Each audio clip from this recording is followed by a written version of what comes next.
Hoy vamos a hablar sobre páncreas endocrino y sobre hormonas que libera este órgano que van a intervenir sobre una variable muy importante que es la glucemia. Para ello nos debemos preguntar por qué es importante mantener los niveles de la glucemia dentro de un rango constante.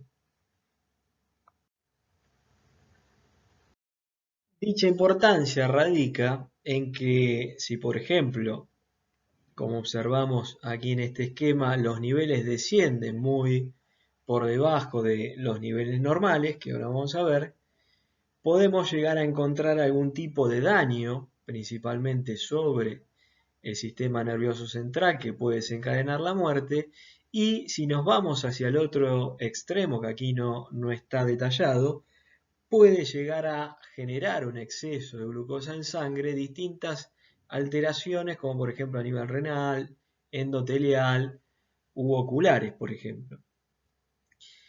Pero más allá de conocer la importancia de la regulación de esta variable que es clave para el desarrollo de la vida en los animales que nosotros estudiamos, es importante conocer el rango normal de la glucemia en las distintas especies de interés.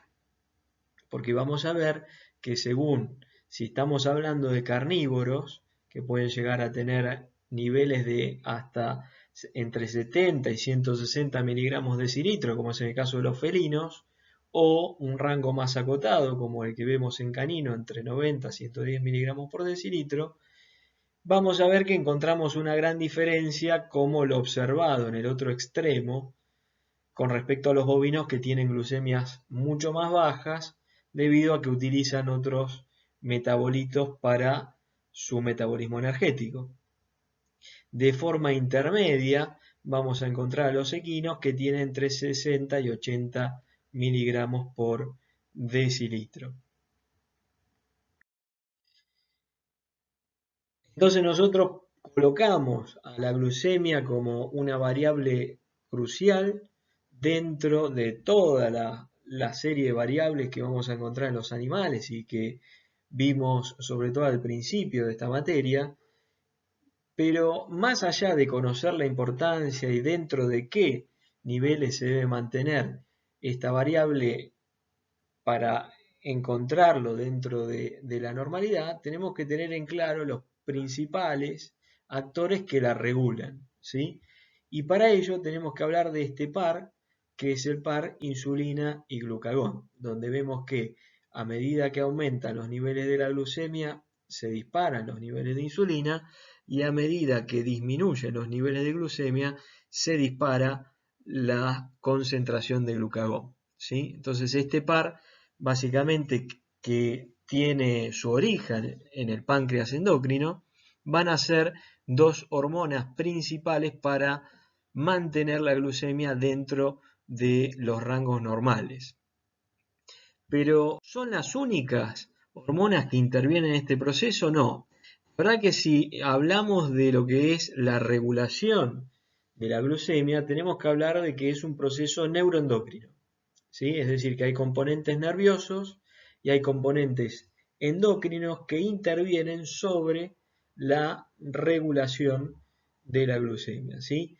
Si hablamos de los componentes nerviosos, vamos a ver que principalmente la glucemia está regulada por el sistema nervioso autónomo, y dentro del sistema nervioso autónomo la rama que tiene mucho más impacto sobre su regulación es el sistema nervioso simpático, a través de la liberación de adrenalina, que es un hiperglucemiante rápido. Otro hiperglucemiante rápido vamos a encontrar el glucagón, y luego vamos a ver que tenemos hiperglucemiantes que tienen acciones más sostenidas en el tiempo, pero también tardan determinado tiempo en desencadenarse o en verse esas respuestas, es decir, que tiene un tiempo de latencia un poco más larga. Tal es el caso del cortisol, las hormonas tiroideas, la hormona de crecimiento y la prolactina. Generalmente cuando hablamos de la regulación de la glucemia, las hormonas que más visualizamos o que más efecto fisiológico preponderante tienen, vamos a ver que son el glucagón, la adrenalina y el cortisol. El resto de las hormonas por ahí tienen un rol más puntual, más específico a la hora de regular la glucemia a lo largo de la vida de un animal. Entonces, hasta este momento hablamos de hiperglucemiantes que tenemos rápidos y lentos. Pero para regular estas acciones hiperglucemiantes, vamos a ver que encontramos distintas sustancias hipoglucemiantes, como ya habíamos nombrado previamente la insulina, y también está el factor símil-insulínico de tipo 1 o IGF-1, perdón, que está relacionado a la acción de la hormona de crecimiento, ¿sí? Entonces nosotros si vemos este esquema, lo que podemos observar es que los organismos están mucho más preparados para la liberación de sustancias hiperglucemiantes, es decir, son mucho más sensibles a las disminuciones de la glucemia que a los procesos de hiperglucemia, es decir, las respuestas hipoglucemiantes están solamente representadas por estos dos elementos. Y como órgano efector principal y distribuidor de lo que es la glucosa como metabolito energético, lo vamos a tener al hígado, ¿sí? Con sus funciones tanto de síntesis como de almacenamiento como de degradación de polímeros de la glucosa para regular la glucemia en los distintos momentos de un animal. Entonces ahora vamos a empezar a arrancar de las funciones de la insulina, las distintas características que tiene esta hormona, donde se sintetiza, para luego hablar de su par que la contrarresta, que es el glucagón. La insulina, como ustedes ya deben saber seguramente por materias anteriores, es una proteína de pequeño tamaño, ¿sí? Ronda aproximadamente los 50 aminoácidos, 51 aminoácidos. Pero más allá de ser una proteína pequeña, ¿sí? Pues no tiene demasiados aminoácidos, lo que vemos en esta molécula es que tiene una estructura bicatenaria donde observamos dos cadenas, ¿sí? Unidas por puentes disulfuro y un puente disulfuro intracatenario, ¿sí? Lo cual le da cierta complejidad a esta molécula. El proceso de síntesis de la insulina responde a la síntesis de cualquier hormona proteica, donde vamos a tener precursores de mayor tamaño, como es la preproinsulina, que se va a escindir en una proinsulina hasta llegar a la estructura que conocemos de 51 aminoácidos y bicatenario, ¿sí? Quedando liberado de la escisión de la proinsulina, ¿sí? Este péptido C o conector. ¿Dónde se asienta este proceso de síntesis? Se da a nivel de las células beta del páncreas, ¿sí? Que son las células que generalmente tapizan la zona intermedia de los islotes de Langerhans, que los islotes de Langerhans son el componente endocrino del páncreas, ¿sí? Porque si ustedes recuerdan, el páncreas es una glándula mixta que tiene una parte que va a sintetizar sustancias exócrinas, como es el caso de distintas enzimas que van a actuar en los procesos digestivos, y luego tiene estructuras como son los islotes de Langerhans que producen distintas hormonas, es decir, componentes endócrinos. La principal célula que vamos a encontrar en estos islotes son las células betas, que son las productoras de insulina, que aproximadamente cubren el 80% de estos islotes. El proceso de secreción de la insulina dentro de la célula beta es bastante característico, y lo que vamos a observar es que la insulina, al ser una sustancia hipoglucemiante, va a requerirse momentos de hiperglucemia, con lo cual, al haber una hiperglucemia, ¿sí? La glucosa ingresa a través de un canal GLUT2 a la célula beta, y el aumento de la glucosa intracelular lo que genera es un aumento de la energía expresado en un aumento de ATP. Ese aumento de ATP lo que genera es el cierre, la inactivación de canales de potasio, lo cual hace que esta célula beta se despolarice, ya que al retener cargas positivas va a despolarizarse, y la despolarización lo que genera es la activación de canales sensibles de calcio. Cuando ingresa el calcio dentro de la célula beta, produce la fusión de los gránulos de insulina que contienen insulina y se produce la liberación de la insulina al torrente sanguíneo. ¿Sí? Entonces, como para repasar, al aumentar los niveles de glucosa a nivel plasmático, ingresa glucosa a la célula beta, aumenta el tenor energético de esta célula expresándose a través de un aumento del ATP, lo cual genera un cierre de los canales de potasio. Esto hace que la célula se despolarice por retener cargas positivas, y la despolarización de la célula beta lleva a la apertura de canales de calcio que son voltaje dependiente. Cuando ingresa calcio a la célula beta, se produce la fusión y migración de las vesículas que contienen insulina y por ende la liberación de la misma al torrente sanguíneo.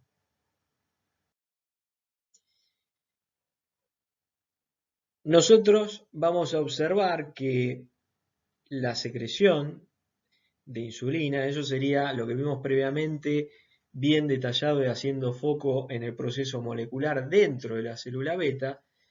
Ahora bien, si nosotros observamos qué sucede con la concentración de insulina a medida que aumenta la glucosa, vamos a ver que según la circunstancia la cual determine el aumento de la glucosa, vamos a tener distintos comportamientos en la curva de secreción de la insulina. Cuando se suministra de forma endovenosa altos niveles de glucosa, ¿sí? Fíjense que en este gráfico los niveles de glucosa superan los 300 miligramos por decilitro, lo que observamos, ¿sí? Es una curva bifásica de insulina, ¿sí? Donde vemos que hay un pico muy agudo y luego tenemos un pico de mayor tamaño y que persiste más en el tiempo, ¿sí? Entonces, esto sería la curva bifásica tradicional de los distintos ensayos que se hicieron a lo largo de los años con respecto a la liberación de insulina, y esta curva bifásica responde de forma primera a lo que tiene que ver con la insulina preformada, que fue lo que vimos previamente en la diapositiva anterior, donde se produce la migración de las vesículas con la insulina preformada dentro de ellas y la liberación de las mismas. Y este segundo pico, que perdura más en el tiempo, estaría dado principalmente por la insulina neoformada, es decir, insulina que se va sintetizando a medida que persiste el estímulo hiperglucémico. Volviendo para que quede claro, primer pico, primer fase de la secreción de la insulina va a estar dado por la insulina preformada, ¿sí? Es decir, la que estaba almacenada dentro de la célula beta. Y la segunda instancia va a estar dada por la insulina neoformada. Con el correr de los años, ¿sí? Se hicieron otras experiencias y se observó que la liberación de insulina luego de la administración de esta por vía oral, ¿sí? Lo que generaba era, por un lado, unos niveles menores de glucemia, ¿sí? Estamos cerca de los 150, 180 miligramos por decilitro, pero ya no observamos un patrón bifásico como observamos por la vía endovenosa de administración de la glucosa, sino que vemos un solo pico, ¿sí? Y que es aproximadamente 3 veces mayor que el observado cuando se suministraba por vía endovenosa la glucosa. Es decir, cuando dábamos la vía endovenosa llegamos como mucho a las 50 microunidades por mililitro, y cuando lo damos por vía oral, ¿sí?, llegamos a las 150 microunidades por mililitro. Es decir que queda muy por debajo los niveles, ¿sí?, de insulina generados por la vía endovenosa que lo observado por la vía oral. El tema es, ¿por qué en esta vía, por la vía oral, las células beta responden de una forma mucho más agresiva, ¿sí?, con mayores niveles de insulina que por la vía endovenosa? Así que uno por ahí piensa que por la vía endovenosa la glucosa llegaría mucho más rápido y la respuesta sería mucho más violenta. Y lo que se vio en este tipo de estímulo por vía oral, que es lo que sucede cuando normalmente los animales ingieren los alimentos, es que hay un efecto que se denomina efecto incretinas, que está dado básicamente por distintas hormonas del tracto gastrointestinal denominadas enterohormonas, como es el caso de la colecistoquinina, del péptido inhibidor gástrico o del péptido símil glucagón de tipo 1, que lo que hacen esas hormonas que se liberan durante los procesos digestivos es generar un efecto preparatorio de la célula beta para que cuando comience a ingresar la glucosa que está siendo digerida y absorbida a través del tracto gastrointestinal, los niveles de insulina ya sean los adecuados para comenzar a ejercer sus funciones biológicas, ¿sí? Este efecto es mucho más potente, ¿sí?, denominado efecto incretinas, y está mediado por enterohormonas, ¿sí?, como habíamos dicho previamente, por el péptido inhibidor gástrico, la colecistoquinina, y el péptido símil glucagón de tipo 1, que es de estas 3 enterohormonas, es la que genera los efectos más potentes.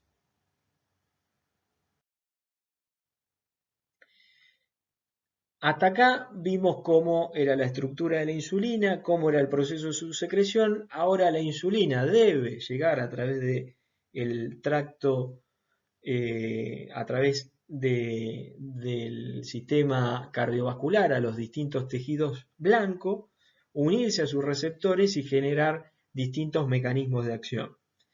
Como ustedes ya deben conocer, el receptor de la insulina es un receptor bastante complejo que tiene distintas subunidades y que tiene la actividad de autofosforilarse.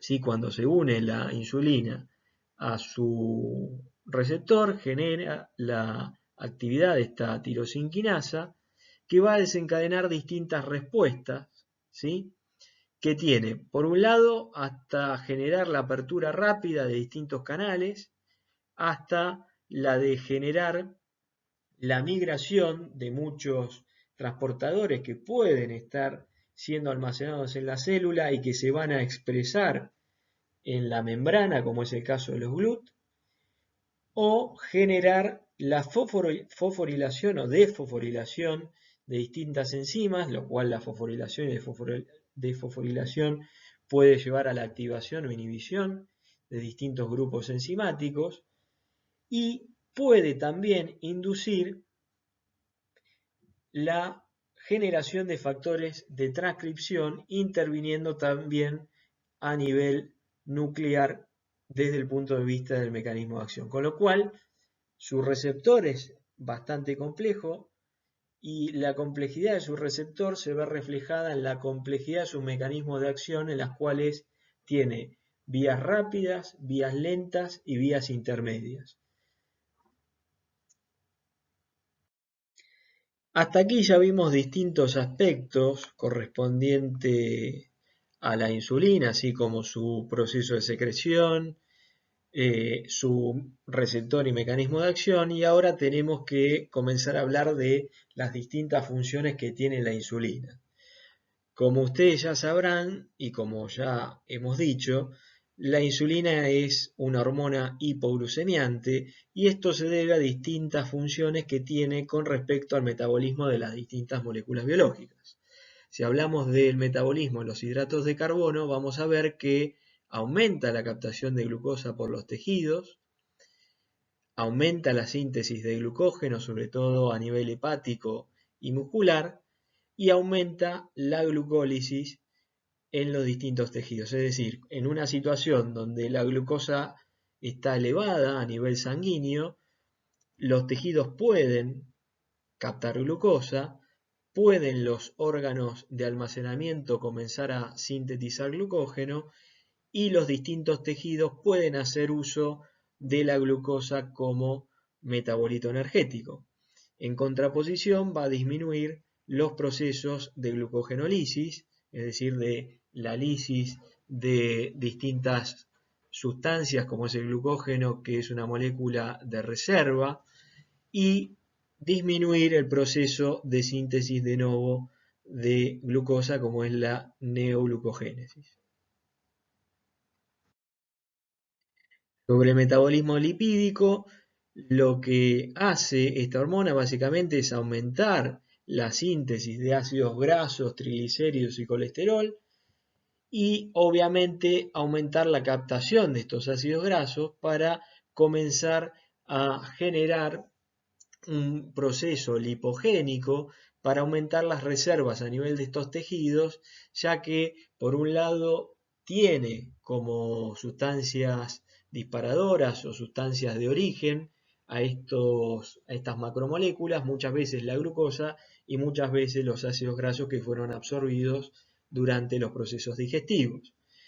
En contraposición, disminuye la oxidación de ácidos grasos observados como en las acciones de distintas hormonas hiperglucemiantes, por ejemplo, y también disminuye los procesos líticos de los triacilglicéridos. Sobre el metabolismo proteico, aumenta la captación de aminoácidos y la síntesis proteica, y esto favorece los procesos de crecimiento y reproducción celular, ya que aumenta la síntesis de moléculas de intercambio de información genética y aumenta el crecimiento y la replicación celular. Con lo cual, esto habla de una acción sinérgica entre la insulina y la hormona de crecimiento. Como habrán visto, hasta este momento, la gran mayoría de los procesos que vimos fueron de tipo anabólicos, es decir, que la insulina, al encontrarse altos niveles de glucosa en sangre, promueve la generación de distintas moléculas de reserva de energía, así como de distintas moléculas de función estructural, como es el caso de las proteínas. A su vez, más allá de funciones metabólicas, puede llegar a tener otro tipo de funciones, como es el caso de aumentar la actividad de la bomba sodio-potasio, ATPasa, síntesis de esteroides a nivel ovárico, ya que se ve que en situaciones donde se ve alterada la secreción de insulina, muchos animales entran en cuadros fisiopatológicos donde se ven alterados sus procesos reproductivos. Por otro lado, como ya habíamos visto, disminuye la síntesis y secreción de glucagón, es decir, generando una acción contrapuesta a esta hormona hiperglucemiante, y también podemos encontrar que favorece el desarrollo de la glándula mamaria, así como en algunos casos la síntesis láctea. En algunas experiencias realizadas en animales de laboratorio ya hace varios años, al extraer el páncreas en dichos animales, lo que se observaban básicamente eran los efectos opuestos a los descritos previamente en esta presentación, es decir, animales que no contenían páncreas no iban a tener secreción de insulina y por ende la glucemia aumentaba, así como aumenta la concentración de ácidos grasos libres a nivel plasmático y por ende aumentan los cuerpos cetónicos, ya que al aumentar el consumo de ácidos grasos libres para generar energía, aumenta la producción de acetil-CoA y esto genera una mayor producción de cuerpos cetónicos que se ve, como en este caso han graficado, con el aumento del ácido acetoacético. ¿Sí? Entonces, al no haber insulina, aumenta la glucemia, aumenta los ácidos grasos libres, aumenta el consumo de ácidos grasos, por ende aumenta la producción de cuerpos cetónicos. Ahora bien, ¿cómo se regula la liberación de insulina? Es decir, una vez que se produjeron distintos estímulos para la liberación de la misma, su función debe ser regulada para que en algún punto llegue a su final y si cesó la actividad, o mejor dicho, la liberación de insulina, que en otro momento posterior pueda volverse a liberar la misma. ¿Sí? Entonces, lo que vemos es que la liberación de insulina se ve inhibida por la hipoglucemia, la somatostatina y distintas catecolaminas como la noradrenalina y la adrenalina. En contraposición, vemos que las células betas del páncreas se ven estimuladas ante una hiperglucemia, aminoácidos, ¿sí? Que también son utilizados como fuente energética dentro de la célula beta, lo cual genera un aumento del ATP intracelular y esto desencadena el mecanismo que vimos del cierre de los canales de potasio, la despolarización de las células beta y por ende la apertura de los canales de calcio que van a fusionar las vesículas de insulina. Lo mismo sucede con el ingreso de ácidos grasos a la célula beta. Las hormonas gastrointestinales, que lo vimos con el efecto incretina, y la acetilcolina también estimulan la liberación de la insulina, ¿sí? Más allá de esta regulación que describimos recién de orden un poco más sistémico y que involucra a varios actores que pueden ser locales o pueden provenir desde el sistema nervioso central o de otras hormonas, lo que vemos es que a nivel de los islotes pancreáticos hay una regulación de tipo parácrina. Esta regulación de tipo parácrina no es más que la interacción entre las distintas células que componen los islotes con sus distintos productos de secreción, donde las células betas liberan insulina, las alfa-glucagón y las delta-somatostatina. La somatostatina, como van a ver a lo largo de esta materia, es como un inhibidor general o universal y va a inhibir tanto la liberación de insulina por las células beta como la liberación de glucagón por las células alfa. A su vez, la insulina va a inhibir la liberación de glucagón, como lo vimos unas diapositivas atrás, pero el glucagón vemos que tiene un efecto positivo sobre la liberación de insulina, un poco para contrarrestar su acción que es hiperglucemiante, es decir, que va a llegar un determinado momento en que la glucemia va a aumentar y el mismo glucagón va a autolimitar su función a través de la estimulación de la insulina.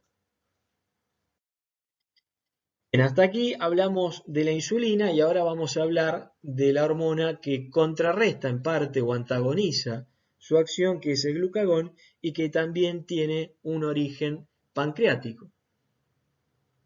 El glucagón es un polipéptido estructuralmente hablando y tiene una estructura mucho más simple que el de la insulina. Ya hablamos solamente de una única cadena de aminoácidos enlazados entre sí de una longitud aproximada de 31 aminoácidos. La síntesis también responden como a todo tipo de hormona derivado de polipéptidos, ¿sí? De péptidos, como es el caso de la insulina que vimos en la charla previa, donde lo que observamos es la presencia de una pre-prohormona, es decir, de un precursor que tiene mayor tamaño, es decir, mayor longitud, hasta llegar al glucagón que ronda los 29 o los 31 aminoácidos según la bibliografía que ustedes elijan. Nuevamente nos situamos como órgano de síntesis el páncreas y la estructura histológica que agrupa los distintos grupos celulares que estamos describiendo, que es el islote de Langerhans. En este caso vamos a resaltar la actividad de las células alfa como productoras de glucagón que tienden a tener una orientación más periférica dentro del islote y están en mucha menos proporción que las células beta productoras de insulina. Las funciones del glucagón claramente antagonizan a las funciones de la insulina, ya que estamos hablando de una hormona hiperglucemiante. Por un lado, aumenta a nivel del tejido hepático la glucogenólisis, aumenta la gluconeogénesis y favorece la actividad del ciclo de Cori, es decir, este ciclo que involucra la actividad muscular, ¿sí? O mejor dicho, la actividad metabólica muscular que va a ceder metabolitos que son desechos del metabolismo anaerobio de la glucosa, como es el caso del ácido láctico, y que dicho ácido láctico va a ser captado por el hígado como un precursor gluconeogénico. Por otro lado, va a disminuir el consumo de glucosa por los tejidos, es decir, va a inhibir la glucólisis. Y desde el punto de vista del metabolismo lipídico, va a aumentar los procesos líticos a nivel de este tejido en particular. Como vimos en la diapositiva anterior, las funciones del glucagón están muy restringidas a funciones metabólicas y de reinstauración de los niveles de glucosa en sangre en situaciones que requieran una rápida respuesta para volver a normalizar dicha variable. Por eso ahora vamos a hablar de la regulación del mismo, es decir, cómo distintos factores, sustancias o situaciones estimulan o inhiben la liberación de glucagón. Dentro de los estímulos vemos que está la disminución de la glucemia, el aumento de los aminoácidos en sangre, y esto acá vamos a ver que es un estímulo compartido tanto por el glucagón como por la insulina.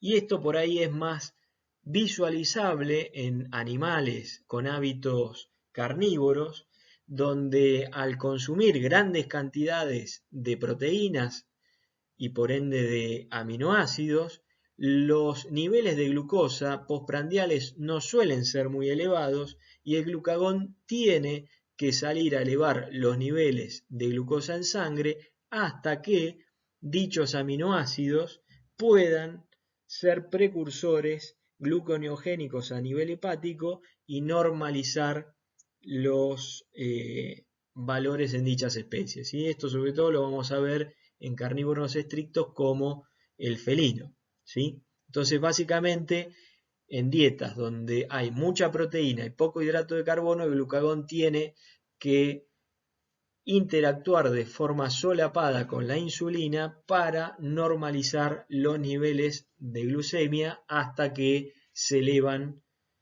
estos en sangre gracias a los aminoácidos gluconeogénicos.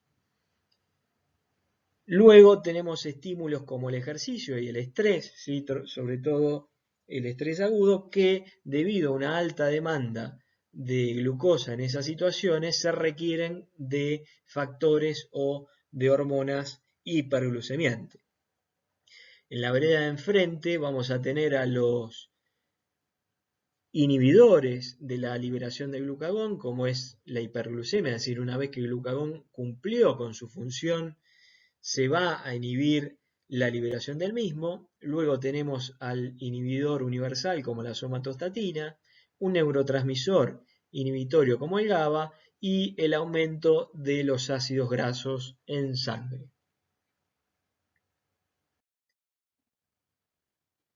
Bueno, esto fue todo con respecto a páncreas endocrino, ¿sí? Principalmente a las acciones de la insulina y su gran variedad de funciones y las funciones más acotadas del glucagón y cómo se regula la actividad de ambas hormonas. Seguimos con más presentaciones con respecto a temas de endocrinología.